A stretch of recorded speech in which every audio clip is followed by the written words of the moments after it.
யோவான் சுவிசேஷம் 1வது அதிகாரம் அதனுடைய 11வது வசனத்தை வாசிக்கலாம். யோவான் 1:11.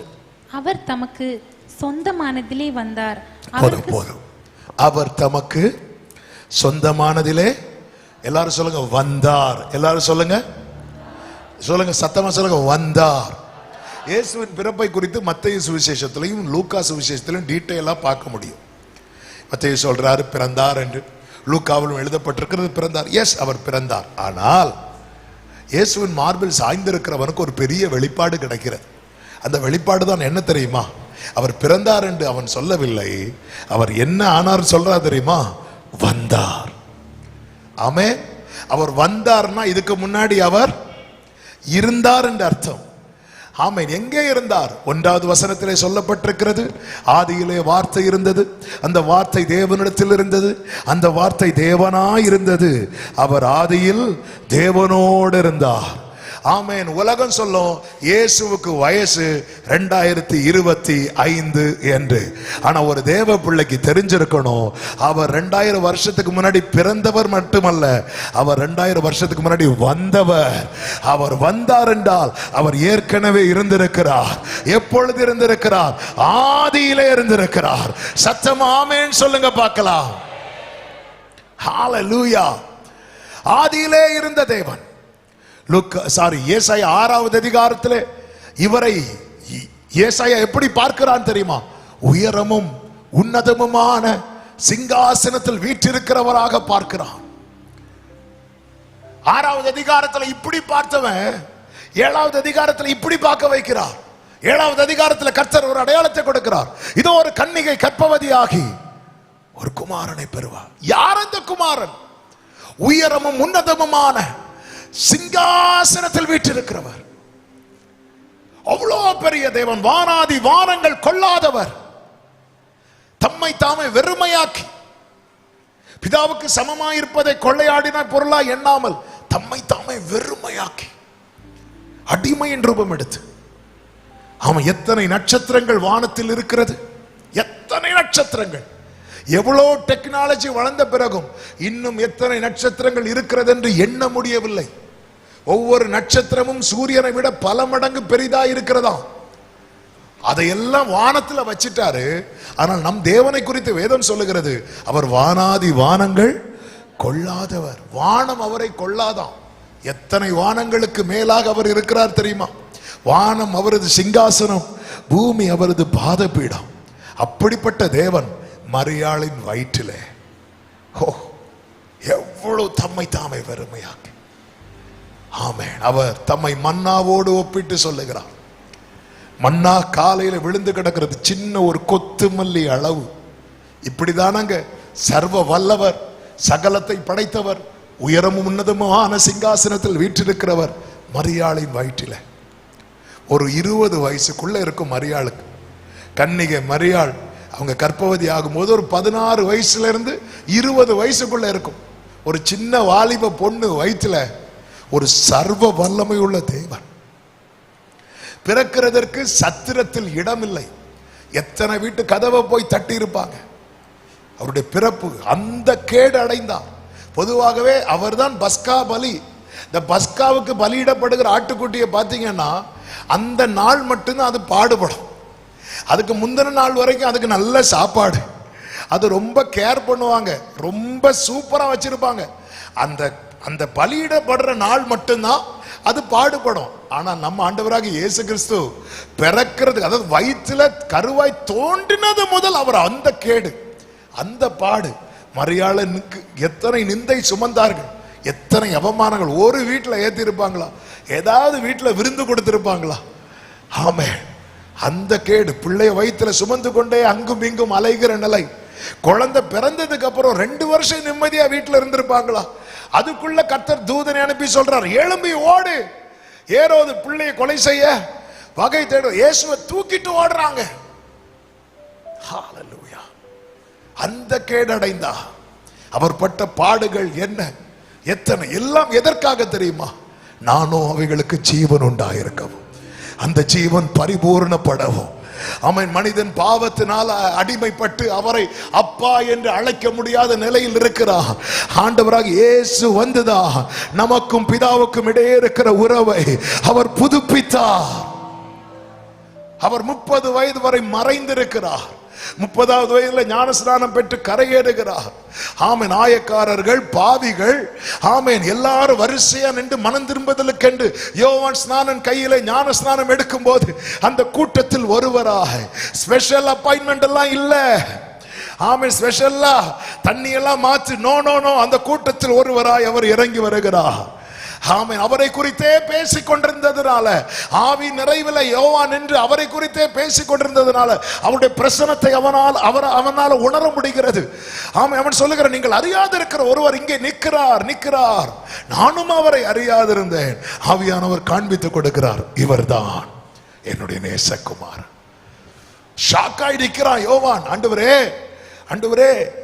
நீங்களப்பா எனக்கு கொடுக்கணும், மற்றவங்கெல்லாம் நாங்கள்லாம் ஞானஸ்நானம் எடுக்கிறதுல ஒரு அர்த்தம் இருக்கிறது, நாங்கள்லாம் பாவத்தில் பிறந்தவர்கள், ஆனால் நீர் அப்படி அல்லவே, நீர் ஆண்டவரே ஸ்ரீயின் வயிற்றிலே அல்லவா நீர் தோன்றினீர், யோசேப்பு மரியாளை சேரவில்லையே, நீர் பரிசுத்த வித்தல்லவா, பரிசுத்த ஆவியானவர் மரியாள் மேல் இறங்குறதுனால நீர் உண்டானவர் அல்லவா, நீர் பரிசுத்த வித்தல்லவா, உம்மில் எந்த பாவமும் இல்லையே, அப்படி இருந்தும் நீரே ஞானஸ்நானம் எடுக்கிறீர். ஆண்டவர் சொல்லுகிறார், இப்பொழுது இடம் கொடு, இப்படி எல்லா நீதியை நிறைவேற்ற வேண்டியது நமக்கு ஏற்றதா இருக்கிறது. ஏன் ஞானஸ்நான உடன்படிக்கை இயேசு அந்த அடிச்சுவடை வைத்து போனார் தெரியுமா? பரலோக உறவை புதுப்பிப்பதற்காக. எப்பொழுது இயேசு கிறிஸ்து ஞானஸ்நானம் பெற்று கரையேறினாரோ அப்பொழுது வானம் திறக்கப்பட்டது. சத்தமா ஒரு ஆமென் சொல்லுங்க பார்க்கலாம். பழைய ஏற்பாட்டிலே ஞானஸ்நான உடன்படிக்கையாக சிவந்த சமுத்திரத்தை காண்பிக்கப்படுகிறது. சிவந்த சமுத்திரம் இரண்டாக பிளக்கப்பட்டதை காண்பிக்கிறது. அதுதான் ஞானஸ்நானத்துக்கு அடையாளமாய் சொல்லப்பட்டிருக்கிறது. சமுத்திரம் ரெண்டாக ஓபன் ஆகுது எதற்கு தெரியுமா? கானானுக்கு போவதற்கு. அதே போல புதிய ஏற்பாட்டில் இயேசு ஞானஸ்நானம் பெற்ற போது வானம் திறக்கப்பட்டது. என்னை கேட்டுக்கொண்டிருக்கிற அன்பு சகோதரா சகோதரி, இன்னும் ஞானஸ்நான உடன்படிக்கை நீங்கள் எடுத்துக்கொள்ளாமல் இருக்கிறீங்கன்னா உங்களுக்கு முன்பாக நீங்க சர்ச்சிலே இருந்து வளர்ந்தவங்களா இருக்கலாம், எல்லா மீட்டிங் அட்டெண்ட் பண்றவங்களா இருக்கலாம், சர்ச்சில் எல்லா வேலை செய்யறவங்க இருக்கலாம், ஆனால் வானம் இன்னும் உங்களுக்கு முன்பாக அடைக்கப்பட்டுதான் இருக்கிறது. இந்த சத்தியத்துக்கு நீங்கள் உட்படுங்கள், பரலோகம் உங்களுக்கு திறக்கப்படும். ஆமென் சொல்லுங்க பார்க்கலாம். காலத்தை தள்ளாதிருங்கள். நாட்கள் மிக மிக மிக கொடியதா இருக்கிறதை நாம் காண்கிறோம், அறிகிறோம், கேட்கிறோம். கர்த்தருடைய வருகை மிக சமீபமா இருக்கிறது. எப்பொழுது ஞான ஸ்நானம் பெற்று கரையேறினாரோ கூட்டத்தில் ஒருவராய் வானம் திறக்கப்படுகிறது. தேவ ஆவியானவர் புறாவை போல இறங்கி வருகிறார். அப்பொழுது பரலோகத்திலிருந்து ஒரு சத்தம். என்ன சத்தம் தெரியுமா? ஆபிரகாமுக்கு உரைக்கப்படாத சத்தம், மற்ற யாருக்குமே உரைக்கப்படாத சத்தம். இந்த உடன்படிக்கைக்கு உட்பட்ட போது ஆமென் பரத்திலிருந்து சத்தம் உண்டானது. இவர் என்னுடைய நேசகுமாரன், இவரில் பிரியமாயிருக்கிறேன். இதுதான் இயேசு நமக்கு காண்பித்த அடிச்சுவடு. இயேசு கிறிஸ்து எடுத்துக்கொள்ளப்படுவதற்கு முன்ன என்ன சொன்னார் தெரியுமா? நீங்கள் உலகம் எங்கும் போய் சர்வ சிருஷ்டிக்கும் சுவிசேஷத்தை பிரசங்கித்து அவர்களை சீஷராக்கி அவர்களுக்கு பிதா குமாரன் பரிசுத்தாவி நாமத்தினாலே ஞான ஸ்நானம் கொடுத்து நான் உங்களுக்கு கட்டளையிட்ட யாவையும் அவர்கள் கை கொள்ளும்படிக்கு அவர்களுக்கு உபதேசம் பண்ணுங்கள். ஆமென். அவர் அந்த அடிச்சுவடை வைத்தார், அவர் காண்பித்து தந்தார். இங்க பாரு, இந்த உறவுக்குள்ள நீ வந்துட்டேனா, ஆமென், நீ அனாதை கிடையாது. 30 வயது வரை எத்தனை நிந்தையை சுமந்து கொண்டு வந்திருப்பார் தெரியுமா? இயேசு சுமந்த நிந்தையில ஒரு நிந்தை என்ன தெரியுமா? அப்பா யாரு, அப்பா யார் இல்ல. இதே நிந்தைய இயேசு பிறக்கிறதுக்கு முன்னாடி யார் சுமந்துட்டு இருக்கிறாங்க தெரியுமா? மரியாள். இவர் தேவகுமாரன் என்று யோசேப்புக்கு தெரியும், சகரியாவுக்கு தெரியும், எலிசபெத்துக்கு தெரியும், சிமியோனுக்கு தெரியும், இன்னொரு தாயாருக்கும் தெரியும், வேற யாருக்குமே தெரியாது. எல்லாரும். ஏன் இயேசு பிறந்த பிறகு யோசேப்பு மரியாளுக்கு பிறந்த பிள்ளைகளுக்கு கூட இயேசுவை தேவகுமாரனாய் ஆரம்பத்தில் அக்செப்ட் பண்ண முடியவில்லை. அப்ப மரியாள் வாழ்க்கையில எதை சுமந்து கொண்டிருக்கிறாங்கன்னா ஒரு நிந்தையை அவங்க சுமந்து கொண்டே இருக்கிறாங்க. பிள்ளைக்கு அப்பா யாரு? யோசேப்பே அவளை தள்ளிவிட மனதா இருந்தான் இருக்கு. 30 வயசு வரை இந்த கேள்விதான், அப்பா யாரு, அப்பா யாரு? ஆமே, ஹல்லேலூயா. பல நேரத்தில் நமக்கு யார் இருக்கிறா? உனக்குன்னு யார் வருவா? இந்த கேள்வி வரலாம். இந்த கேள்விக்கு பதில் ஆமே பரத்திலிருந்து உண்டானது. ஹல்லேலூயா. அப்பா பேச ஆரம்பித்தார், இவர் என்னுடைய நேசகுமாரன். இயேசுவோடு கூட உடன்படிக்கை செய்தவர்களுக்கு சொல்லப்படுகிற நற்செய்தி, நீங்கள் அனாதை அல்ல, நீங்கள் யாரும் இல்லாதவர்கள் அல்ல, உங்களுக்காக ஒரு தகப்பன் பரலோகத்தில் இருக்கிறார். நல்ல கரங்களை சட்டி ஆமென் சொல்லுங்க பார்க்கலாம். ஆமென் சொல்லுங்க பார்க்கலாம். ஹல்லேலூயா. இந்த பூமியிலே உங்களுக்கு என்று யாரும் இல்லாமல் இருக்கலாம், ஆனால் விசாரிக்கிற ஒரு தகப்பன் உண்டு, பதில் செய்கிற ஒரு தகப்பன் உண்டு. ஆமென் சொல்லுங்க பார்க்கலாம். ஆபிரகாம் ஈசாக்கை பிள்ளைய அந்த பலிபீடத்துல வைத்ததும், அந்த பலிபீடத்துல வைத்ததும் அப்பா பேசினார்ல, பிள்ளை மேல கை வச்சிடாதே. எதுக்கப்புறம் தெரியுமா? பலிபீடத்துல வைத்ததும். கிறிஸ்துவுடனே கூட நம்ம அடக்கம் பண்ணப்படுகிறோம் இந்த ஞானஸ்நான உடன்படிக்கை மூலமா. அப்பா பேச ஆரம்பிப்பார். ஆமென். அந்த பலிபீடத்துல வைக்கிறது வரைக்கும் ஈசாக்கு கேட்கிறான், அப்பா விறகு இருக்கு, நெருப்பு இருக்கு, பலிக்கான ஆட்டுக்குட்டி எங்க? ஈசாக்குக்காக சத்தம் தொனிக்கப்படவே இல்லை. ஈசாக்கை குறித்து பேசப்பட்டது, ஆனா ஈசாக்குக்காக இன்னும் பேசவே இல்லை. எப்பொழுது ஈசாக்கு பலிபீடத்தில் ஆபிரகாம் வைத்தானோ அவ்வளவுதான். அதுக்கப்புறம் ஆபிரகாம் கூட உரிமை கிடையாது, பிள்ளை மேல கை வச்சிடாதுட்டார். ஹல்லேலூயா, ஹல்லேலூயா. ஆமே. கர்த்தரோடு உடன்படிக்கைக்கு உட்படுகிறவர்களுக்கு தான் கர்த்தர் கொடுக்கிற வார்த்தை, உன்னை தொடுகிறவன் என் கண்மணியை தொடுகிறார். நல்ல கரங்களை சட்டி ஆமென் சொல்லுங்க பார்க்கலாம். ஹல்லேலூயா. பக்கத்துல 2 பேர் கையை கொடுத்து சொல்லுங்க, நான் அனாதை அல்ல, நான் அனாதை அல்ல. ஹல்லேலூயா. எவ்வளவு சந்தோஷமா சொல்றீங்க. கர்த்தர் உங்களை ஆசீர்வதிப்பாராக. ஆமென். எப்பவுமே சொல்லணும், எனக்கு யாரும் இல்லை, அவங்க இல்லை, இவங்க அவங்களுக்கு இவங்க இருக்கிறாங்க. என்னங்க? ஹல்லேலூயா. டொமிஷியன் யோவான பத்மதீவுல தூக்கி போடுறான். எவ்வளவோ தண்டனை எல்லாம் கொடுத்து பார்த்தானா. சரித்திரம் சொல்லுகிறது, அவனுக்கு விஷத்தெல்லாம் கொடுத்து பார்த்தாங்க. யாருக்கு? யோவானுக்கு. யோவான் ஸ்நானனுக்கு அல்ல, சீஷன் யோவானுக்கு. சாகல. மற்ற அப்போஸ்தலர்களும் ரத்த சாட்சியா மரிக்கிறாங்க, இவர் மட்டும் சாகல. ஏன் சாகலைன்னா, இவரை கொண்டு செய்ய வேண்டிய காரியம் இன்னும் இருக்கிறது. பல மரண தருவாயும் தாண்டி நீங்க என்ன உயிரோடு இருக்கிறீங்கன்னா, உங்களை கொண்டு செய்ய வேண்டிய காரியம் இன்னும் இருக்கிறது. உங்களுக்கு செய்ய வேண்டிய காரியம் இன்னும் இருக்கிறது. சத்தமா ஆமென் சொல்லுங்க பார்க்கலாம். ஆமா. அதுக்கப்புறம் எண்ணெயில எல்லாம் தூக்கி போட்டதா சரித்திரம் சொல்லுது. கொதிக்கிற எண்ணெயில எல்லாம் தூக்கி போட்டாங்களாம். நம்ம ஆள் நல்ல ஒரு ஆயில் பாத் எடுத்துட்டு வந்தார், அவரு சாகவே இல்லை. அதுக்கப்புறம் பார்த்தாங்க வேலைக்கு ஆகாது, இவனை தூக்கி பத்மதீவு என்பது மற்ற மரண தண்டனையாவது வெட்டுனதும் ஆள் அவுட்டு, இது அணுவா சாகிறது. அங்க ஒரு டீ கடை கூட கிடையாது. ஆமே. ஒண்ணுமே கிடையாது, எதுவுமே கிடையாது. அங்க மேக்சிமம் என்ன இருக்கும் அப்படின்னா, இதுக்கு முன்னாக இதே போல தண்டனை அனுபவித்து மரித்தவர்களுடைய எலும்பு கூடு கிடக்கும். வேற என்னங்க இருக்கும்? 4 எலும்பு கூடுக்கு முன்னாடி 4 நாள் ஃபாஸ்டிங் பிரேயர் நடத்தின எப்படி இருக்கும்? ஆமே. ஆண்டவர் உலர்ந்த எலும்புகளை உயிர்ப்பின்னு சொல்ல முடியுமா? ஆமா. கொஞ்ச நாள்ல இவர் அப்படிதான் போக போறார். அந்த இடத்துல தான் மார்பில் பொற்கச்சை கட்டினவராய் கர்த்தர் வந்து நின்று என்ன சொன்னார் தெரியுமா? நான் அல்பாவும் ஒமேகாவும். பாரு, நான் தான் ஆதி, நான் தான் அந்தம். உனக்குள்ள ஒரு விசுவாசத்தை துவக்கினது நான் என்றால் அதை முடிக்கிறது டொமிஷியன் அல்ல. ஆமே, நான் தான் முடிப்பேன். சத்தமா ஆமென் சொல்லுங்க பார்க்கலாம். ஹல்லேலூயா. ஆமே. ஒரு ஒரு ஒரு சி மைனர் ஒரு ஒரு ரோமன் கேத்தலிக் பாட்டு ஒன்று உண்டு. நான் சின்ன வயசுல ரொம்ப கேட்ட பாட்டு. அதுல ஒரு லைன் எப்படி இருக்கும்? என் பாதை முடிவாகும் உம் தாளிலே, என் வாழ்வு விடிவாகும் மன்னாளிலே, என் பாதை முடிவாகும் உம் தாளிலே, என் வாழ்வு விடிவாகும் அந்நாளிலே, இருள் நீக்கும் விளக்காகவே நான் சுடர் வீச ஏற்றவா. என் பாதை முடிவாகும் உம் தாளில். நீங்க தான் எழுதி என்னைக்குன்னு நீங்க எழுதி வச்சிருக்கிறீங்களோ அன்னைக்குதான் முடிவாகும். ஹல்லேலூயா. ஆமென். ஆண்டவர் இப்பொழுது கையை காண்பித்து கொடுக்கிறார். இங்க பாரு, மரணத்தின் திறவுகோல், பாதாளத்தின் திறவுகோல் என் கையில இருக்கிறது. டொமிஷியன் எவ்வளவோ பிளான் பண்றான். இன்னைக்கு உன் கதையை முடிக்கணும், நாளைக்கு உன் கதையை முடிக்கணும், என்னைக்கு உன் கதை முடியும்னு தீர்மானிக்கிறது டொமிஷியன் அல்ல, மரணத்தை ஜெயமாய் விளங்கினவர். ஆமென் சொல்லுங்க பார்க்கலாம். எந்த இடத்துல எப்படி தேவன் தம்மை வெளிப்படுத்த சித்தமோ அப்படி அவர் வெளிப்படுத்துவார்.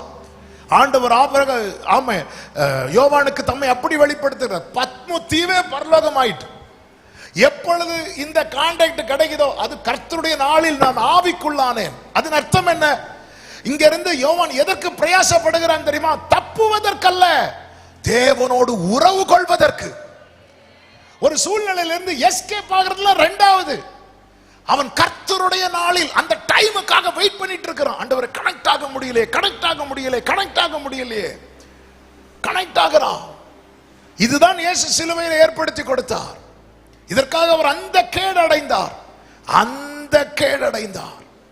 பிரியமான கர்த்தருடைய பிள்ளைகளே, வெறும் 12 பேர் இருக்கிற இடத்துல ரத்தத்தின் அடையாளமாய் ரசத்தை கையில் எடுத்து இப்படி பார்க்கிறார் பாருங்க. பார்த்து என்ன சொல்லணும் தெரியுமா? இது உங்களுக்காகன்னு சொல்லணும். நீங்க 4 சுவிசேஷத்தை சேர்த்து வாசிங்க. ஒரு விஷயம் உங்களுக்காகன்னு சொல்லி இருப்பார், இன்னொரு விஷயம் என்ன சொல்லுவார் தெரியுமா? இது அநேகருக்காக அப்படிங்கிறார். அந்த அநேகர் யாருங்க? அவர் சொன்ன அந்த அநேகர்ல நானும் உண்டுன்னு சொல்றவங்க மட்டும் சத்தமா ஆமென் சொல்லுங்க பார்க்கலாம். ஹalleluya. என்னை முன்னமே கண்டார், முன்னமே கண்டார். சிலுவையில வேதம் சொல்லுகிறது, மெய்யாகவே அவர் நம் பாடுகளை ஏற்றுக்கொண்டு நம் துக்கங்களை சுமந்தார். எல்லாம் எதுக்காக தெரியுமா? இந்த உறவுக்காக, இந்த உறவுக்காக. கெத்செமனே தோட்டத்தில் வைத்து ஆண்டவராகிய இயேசு கிறிஸ்து ஏங்கி ஏங்கி அழுறார். ஏன் அழுறார் தெரியுமா? ஒரு உறவு அங்க கட்டாக போகுது.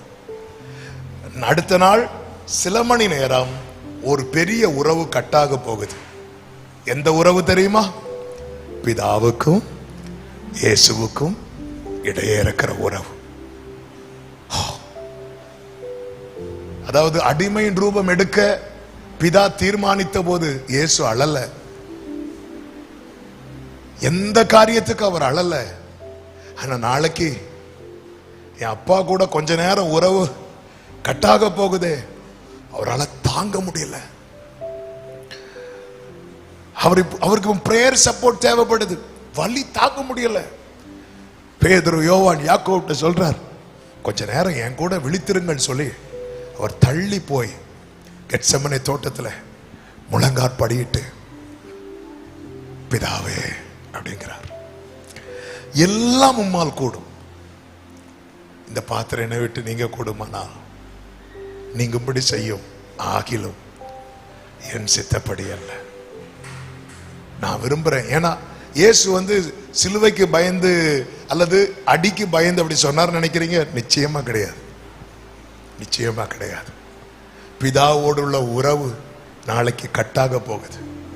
எப்படி இந்த ஐக்கியத்துக்குள்ள நம்மை கொண்டு வந்தார் தெரியுமா? அவர் தள்ளப்பட்டார். மனிதன் பாவம் செய்து தள்ளப்பட்டார்.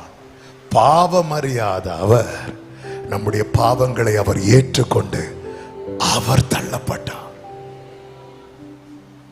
3 முறை அவர் ஜெபித்த போது அவருடைய வியர்வை இரத்தமாய் வந்ததா.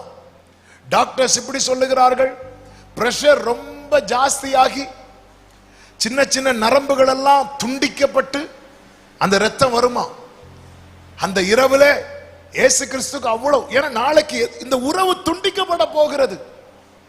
அதுவரை அவருடைய ஸ்ட்ரெங்த் என்ன தெரியுமா? 12 சீஷர்கள் அல்ல, அவருடைய ஸ்ட்ரெங்த் என்ன தெரியுமா? பிதாவும் நானுமாக இருக்கிறோம். இயேசு என்ன சொல்ல தெரியுமா? நீங்க எல்லாம் என்னை விட்டு போயிருவீங்க அப்படி சொல்லி ஓன அழல. நீங்க எல்லாம் என்னை விட்டு போயிருவீங்க, ஆனாலும் நான் தனித்திறேன், காரணம் பிதா என்னோடு இருக்கிறான். இதுதான் அவருடைய ஸ்ட்ரெங்த். ஒரு தேவ பிள்ளையுடைய பலமே என்ன தெரியுமா? கர்த்தர் என் கூட இருக்கிறார். ஹalleluya. இயேசு எடுத்துக்கொள்ளப்படும் போது சீஷர்கள்ட்ட அப்படிதான் நாங்க சொல்வார், இதோ உலகத்தின் முடிவு பரியந்தம் நான் இருக்கிறேன்பா, அவ்வளவுதான், நான் இருக்கிறேன் உங்க கூட. ஒரு தேவ பிள்ளைக்கு ஸ்ட்ரெங்த். அந்த உறவு நாளைக்கு துண்டிக்கப்பட போகுது. நாளைக்கு அப்பா கூட கொஞ்ச நேரம் பேச முடியும், கொஞ்ச நேரம் தான், ரொம்ப நேரம்லாம் கிடையாது, கொஞ்ச நேரம். அந்த கொஞ்ச நேரம் உறவு துண்டிக்கப்படுகிறதை நினைத்த போது கெத்செமனே தோட்டத்தில் இயேசு துடிக்கிறார். இயேசு ஆணிகள் அடித்த போது துடித்ததை விட அதிகமாய் துடித்தது கெத்செமனே தோட்டத்தில் வைத்து. இயேசுவுக்கு ஆணிகள் அடிக்கப்பட்ட போது கதறினதை விட அதிகமாய் கதறினது கெத்செமனே தோட்டத்தில் வைத்து.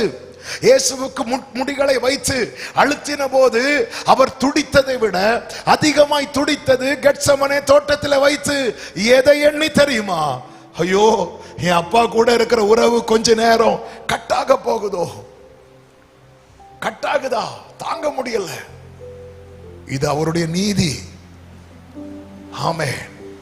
இது அவருடைய நீதி. ரத்தம் சிந்துதல் இல்லாமல் பாவ மன்னிப்பு இல்லை. மெய்ப்பனை வெட்டுவேன், மெய்ப்பனை வெட்டுவேன். இயேசு சொன்னார், நானே நல்ல மெய்ப்பன். நல்ல மெய்ப்பன் தன் ஆடுகளுக்காக ஜீவனை கொடுக்கிறான். இயேசு சிலுவையில் அறையப்பட்டு தூக்கி நிறுத்தப்பட்டது அவர் ஆரம்பித்தது பிதாவே என்றுதான் ஆரம்பித்தார். பிதாவே ஆரம்பிக்கிறார். அவர் மேல நம்முடைய அக்கிரமங்கள் சுமத்தப்படுகிறது. எப்பொழுது நம்முடைய அக்கிரமங்கள் அவர் மேல சுமத்தப்பட்டதோ அதுவரை பிதா அவரை பார்த்து கொண்டே இருக்கிறார். நம்முடைய அக்கிரமங்கள் அவர் மேல் சுமத்தப்பட்டதும் அவரை விட்டு பிதா அப்படி முகத்தை திருப்புறார். அப்படி முகத்தை திருப்புறார் பாருங்க. இவர் துடிக்கிறார், என் தேவனே, என் தேவனே, ஏன் என்னை கைவிட்டு. அவர் முகத்தை எங்க திருப்பினார் நினைக்கிறீங்க? பூமியின் கடையாந்திரத்தில் இருந்த பாவ சேற்றில் இருந்த நம்மேல் அந்த முகம் திருப்பப்பட்டது. எத்தனை பேருக்கு நான் சொல்ற வார்த்தை புரிகிறது? இயேசு சிலுவையிலே கைவிடப்பட்ட போது நான் கை தூக்கி எடுக்கப்பட்டேன். இதுதான் வேதம் சொல்லுகிறது. கிருபையினாலே ரட்சிக்கப்பட்டீர்கள். கிருபை, கிருபையினாலே ரட்சிக்கப்பட்டீர்கள். எதற்காக? கிறிஸ்துவுடனே ஐக்கியமாயிருப்பதற்கு. கிறிஸ்துவுடனே ஐக்கியமாயிருப்பதற்கு. இயேசு வாழ்ந்த வாழ்க்கைக்கு என்ன கிடைக்கணுமோ அது எனக்கும், நான் வாழ்ந்த வாழ்க்கைக்கு என்ன கிடைக்கணுமோ அது அவருக்கும் கிடைத்தது. நமக்கு கொடுக்கப்பட்ட கிரயம் என்பது அவர் நீதிமானுடைய ரத்தம். விலையேற பெற்ற மாசற்ற ஆட்டுக்குட்டியாக இயேசு கிறிஸ்துவின் ரத்தம். அந்த ரத்தம் கடைசி சொட்டு வரை சிந்தப்பட்டு அவருடைய ரத்தத்தினாலே நாம் மீட்கப்பட்டு இப்பொழுது ஒரு பரலோக தொடர்புக்குள்ளே வந்திருக்கிறோம். இந்த பரலோக தொடர்புக்குள்ளே வந்திருக்கிறோம். அவர் நம்மிடத்தில் எதிர்பார்க்கிறதெல்லாம் ஒன்றே ஒன்றுதான், கிறிஸ்துவுடனே ஐக்கியமாயிருப்பதற்கு. இங்கே நான் ஜெபிக்க விரும்புகிறேன். ஆமென். பிரியமான கர்த்தருடைய பிள்ளைகளே, நமக்கும் தேவனுக்கும் இடையே இருக்கிற உறவு எப்படிப்பட்டதா இருக்கிறது? எம்எல் ஜெபசிங் அவர்கள் ஒரு பாட்டு பாடி இருக்கிறாங்க. அதுல ஒரு லைன் இப்படி இருக்கிறது: எனக்கும் உமக்கும் இடையில் எதுவும் என்றுமே வராமல் காத்திடும். இயேசு மறுரூபமான போது பேதுரு ஒரு வார்த்தை சொல்லுவார் தெரியுமா? இங்கே இருப்பது நல்லது. இப்படியே இருந்துருவான் ஆண்டவரே, எனக்கு என்ன தருவீர்? உண்மையிலே பேதுரு ரொம்ப விரும்பினது அந்த உறவை. இந்த ராத்திரி வேளையில அந்த உறவை புதுப்பிக்கும்படியாக ஆவியானவர் நம்ம மத்தியில உலாவி கொண்டிருக்கிறார். காரணம், அவர்தான் நம்முடைய ஆவியுடனே கூட சேர்ந்து என்ன சொல்லுவார் தெரியுமா? நாம் அவருடைய பிள்ளை என்று சாட்சி கொடுக்கிறார்.